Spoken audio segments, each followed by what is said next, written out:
नमस्कार। आज हम एक ऐसी कहानी की बात करने वाले हैं जो यकीन और रहस्य के बीच की एक बहुत ही धुंधली सी लकीर पर चलती है।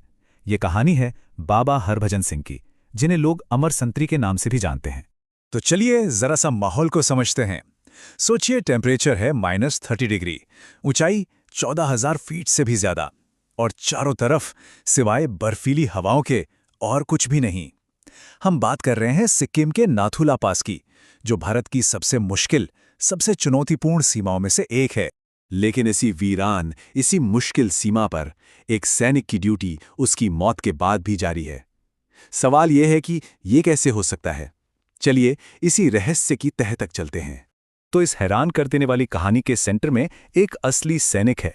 सबसे पहले इस लेजेंड के पीछे के इंसान को जानते हैं। इनका नाम था हरभजन सिंह, इंडियन आर्मी की 23वीं पंजाब रेजिमेंट के एक चांबाज राइफलमैन, और उनकी पोस्टिंग पूर्वी सिक्किम के इसी खतरनाक मुश्किल इलाके में थी। तो बात है 1968 की। राइफलमैन हरभजन सिंह नाथुला में अपनी ड्यूटी पर थे, और हुआ ये कि रसद यानी सप्लाई ले जाते हुए उनका पैर फिसला और वो एक गहरी बर्फीली खाई में जा गिरे। कई दिनों तक बहुत बड़ी सर्च चली और आखिर में उनका पार्थिव शरीर मिला। उन्हें ड्यूटी पर शहीद घोषित कर दिया गया। अब देखिए, आमतौर पर एक सैनिक की कहानी यहां खत्म हो जानी चाहिए थी, है ना? लेकिन असल में कहानी तो यहीं से शुरू हुई। और अब हम फैक्ट से थोड़ा आगे बढ़ते हैं और कहानी के उस हिस्से में चलते हैं जहां से ये एक लेजेंड, एक दंत कथा बन गई। उनके शहादत के बस कुछ ही दिन बाद उनके एक साथी फौजी के सपने में खुद हरभजन सिंह आए, और उन्होंने सपने में न सिर्फ ये बताया कि उनके साथ क्या हुआ, बल्कि वो पक्की जगह भी बताई जहां उनकी बॉडी मिलेगी। और कमाल की बात यह है कि जब सर्च पार्टी उस सपने वाली जगह पर गई तो हरभजन सिंह का पार्थिव शरीर बिल्कुल ठीक वहीं पर था। बस यही वो मोमेंट था, यही वो पल था जब इस अविश्वसनीय लगने वाली कहानी पर लोगों का यकीन गहरा होने लगा। इसके बाद तो जैसे नाथुला में तैनात फौजियों ने अजीबोगरीब चीजें महसूस करना शुरू कर दिया, जैसे रात के सन्नाटे में किसी सैनिक के बूटों की आवाज, आने वाले खतरों के बारे में पहले से ही चेतावनी मिलना, और तो और दुश्मन की हरकतों के बारे में ऐसी वार्निंग्स मिलना जो बाद में एकदम सच साबित हुई।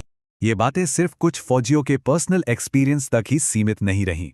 धीरे धीरे ये विश्वास इतना पक्का हो गया कि इसे इंडियन आर्मी के लेवल पर भी एक पहचान मिली।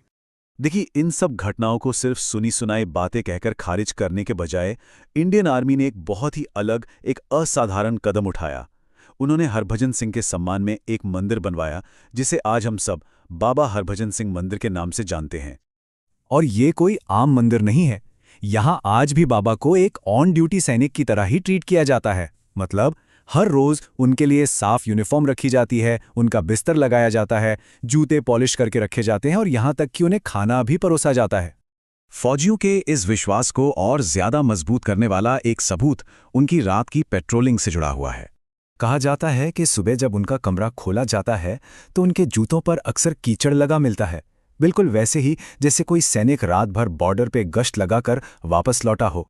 तो इस पूरी कहानी का उन सैनिकों पर क्या असर पड़ता है जो इतनी कठिन परिस्थितियों में देश की सेवा कर रहे हैं? असल में ये विश्वास ही अपने आप में एक बहुत बड़ी ताकत है।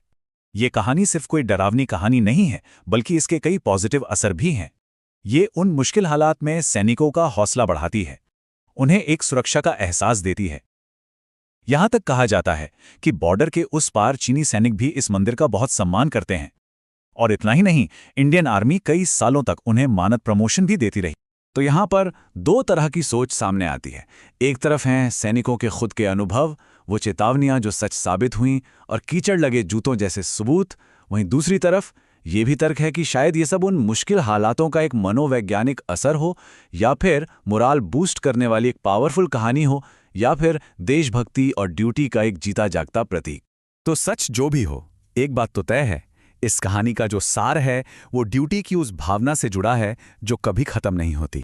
तो आखिरी सवाल यही है कि क्या बाबा हरभजन सिंह एक आत्मा है, या फिर वो एक सैनिक के उस वादे का प्रतीक है जो देश की रक्षा के लिए कभी नहीं मरता? शायद जवाब इस बात में ही छिपा है कि वो आज भी भारतीय सेना के लिए क्या है, एक ऐसा सैनिक जिसकी ड्यूटी मौत के बाद भी खत्म नहीं हुई।